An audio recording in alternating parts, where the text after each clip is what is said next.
Great post, Matt. I really like how you describe self-concept and the different ways that it can affect you. I like how you talked about the impact, how you think and feel about yourself, and the influence, how you look at the world, and how it can change communications. You kind of said that you spent 5 years wasting time trying to, not changing the way that you were. I kind of have a similar story where at my previous job, I constantly wanted to move up into sales, and they told me that I had to have a degree, while there was other people that were grandfathered in sales that didn't have degrees. So I literally just looked at it as they were just giving me an excuse not to move up within the company. So for a good 2 years, I was just bitter and mad and negative about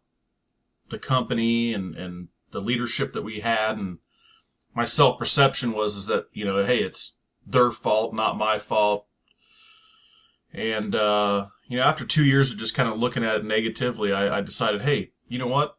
If that's a roadblock that they're going to give me, I'm going to do it. So I went and got my associates and decided to keep going. And this is my last class in May. I'm walking and we get my bachelor's in business. So I think that sitting there blaming other people or just being negative, it's not gonna fix any of the problems. You just need to change your self-concept. And I realized, hey, if I get my bachelor's, I can get promoted.